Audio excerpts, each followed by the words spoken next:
अस्सलाम वालेकुम जी। आज की वीडियो में हम आपको बताएंगे कि सन 2023 में जो हम प्रॉपर्टी ट्रांसफ़र करवाते हैं अपने नाम पे, उस पर जो ख़र्च आता है वो किस रेशो से होगा।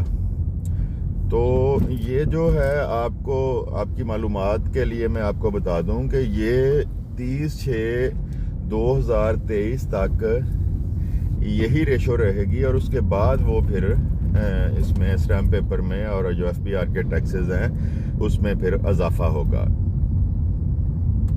तो पहले थोड़े से ज़्यादा थे। जो गवर्नमेंट ऑफ पंजाब नई बनी है उसने 1% स्टैम्प पेपर कम किए हैं, लेकिन वफाक ने बिल्कुल वफाक के जो टैक्सेस थे जो 1% से 7% पे वो ले गए थे, उसमें उन्होंने बिल्कुल कोई कमी नहीं की। और यही वजह है कि प्रॉपर्टी का काम पूरे पाकिस्तान में ब्रेक लगी हुई है और प्राइसेस पीछे आ गई हैं, क्योंकि कोई भी बंदा इतने पैसे दे के इन्वेस्टमेंट के लिए, कारोबार के लिए घर प्लॉट या घर खरीद ही नहीं सकता।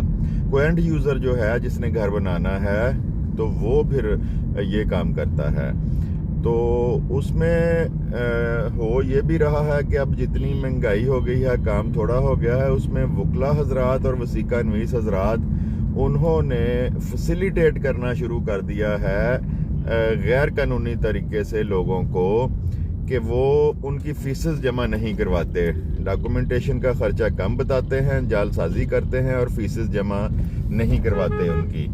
तो यानी वो बोगस रजिस्ट्रियाँ होती हैं। अगर मैं फैसलाबाद का जिक्र करूं, ये मैं पूरे वसूख और पूरे दावे से कहता हूं, अगर कोई अरबाब इख्तियार भी मेरी बात सुन रहा है, तो फैसलाबाद में हर माह तकरीबन 50 करोड़ और 1 अरब के दरमियान घपला हो रहा है, जो सरकारी ख़जाने में पैसे नहीं जा रहे।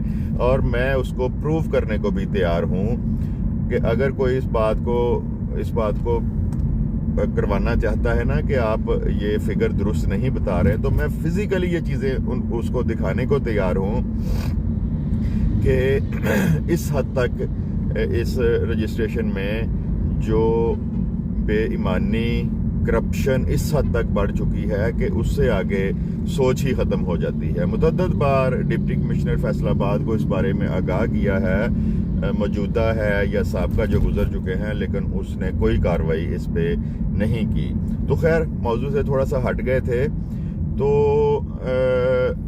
जो है अपना शरह इसकी टैक्सेस की, तो इसमें अंदर हदूद कमेटी जो रेजिडेंशियल प्रॉपर्टीज़ हैं उनकी और लिहाज से है, और जो बैरून हदूद एग्रीकल्चर हैं उनकी और लिहाज से है। इसको मैं थोड़ा सा आपको क्लियर कर देता हूँ कि अगर करवानी है आपने अंदर हदूद कमेटी, यानी शहर के अंदर या शहर के मुज़ाफ़ात में अगर रजिस्ट्री आपने डॉक्यूमेंट रजिस्टर्ड करवाना है, तो उस सूरत में फिर फाइलर के लिए 4% खर्चा होगा और नॉन फाइलर के लिए 9% खर्चा होगा।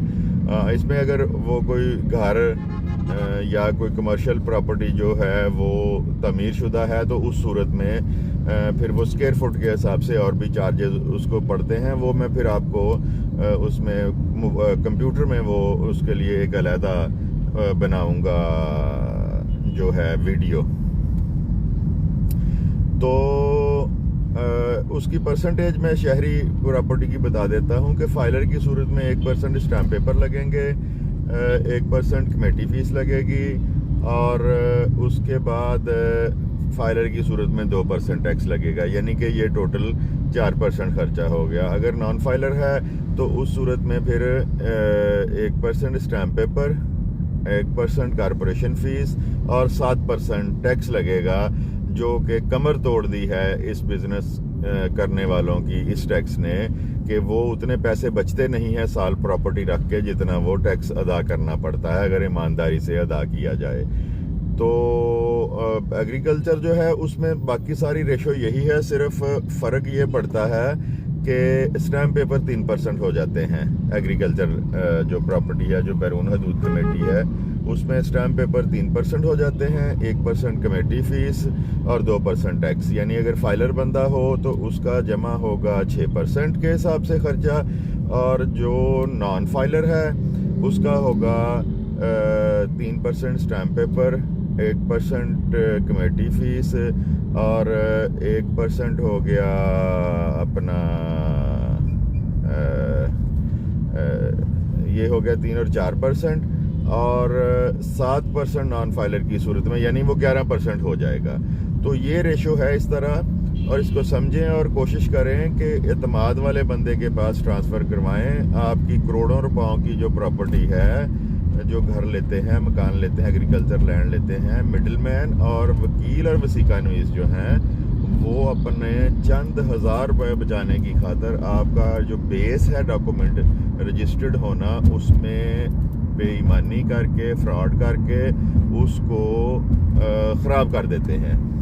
तो सारी रसीदें लें, और जिस तरह मैंने आपको बताया है इस लिहाज से समझें भी कि मैंने ख़र्चा कितना मेरा होना है, 4% या 9%, और उसकी कैलकुलेशन करें, उस हिसाब से अपने वकील से और वसीका नवीस से उसकी रसीदें भी तलब करें। तो इस तरह आप जो जितनी नफसा नफसी और मारा मारी पड़ी हुई है, इस तरह आप किसी हद तक उससे बच जाएंगे और आपकी डॉक्यूमेंटेशन महफूज होगी। आपका बहुत बहुत शुक्रिया। खुदा हाफिज़।